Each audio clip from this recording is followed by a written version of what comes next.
వచ్చేస్తే ఇప్పుడు pan India సినిమాల సంఖ్య పెరిగిపోయింది. పాన్ ఇండియా సినిమా అంటే ఏంటి?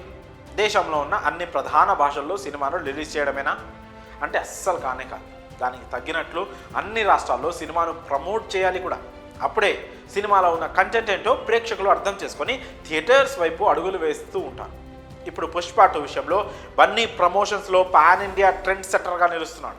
ప్రమోషన్స్ అందరూ చేస్తారు, కానీ ఇలాంటి ప్రమోషన్స్ కేవలం పుష్పరాజ్కు సాధ్యమని నిరూపిస్తున్నాడు. ముంబై, మహారాష్ట్ర, బెంగళూరు, చెన్నై లాంటి మహానగరాలకు వెళ్ళి ఏవో 4 ప్రెస్ మీట్లు పెట్టి వారు అడిగే ప్రశ్నలకు సమాధానం చెప్పడం కాదని, ఎంత ఖర్చు పెట్టామో దానికి తగిన ఫలితం ఏ విధంగా రాబట్టాలో సాక్ష్యాలతో సహా పుష్ప 2 టీం నిరూపిస్తోంది.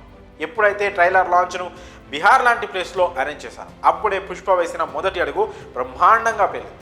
అసలు సౌత్ సినిమాలను అంతగా పట్టించుకునే ప్లేస్లో దాదాపు 2 లక్షలకు పైగా జనం రావడం మొత్తం ఇండియా దృష్టిని ఆకట్టుకుంది.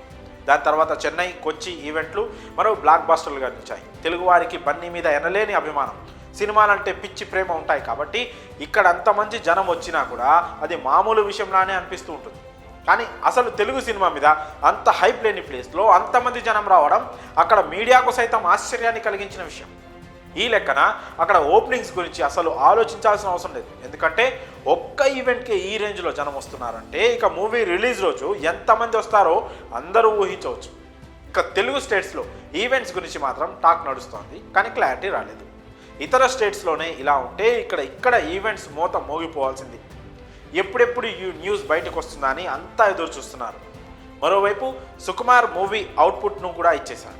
ఈలోపే బన్నీ ప్రమోషన్స్ బాధ్యతను తన పైన వేసుకొని సినిమా లెవెల్ను పెంచుతున్నాడు. అటు మూవీ లెంత్ విషయంలో కూడా చాలా రకాల వార్తలు వినిపిస్తున్నాయి.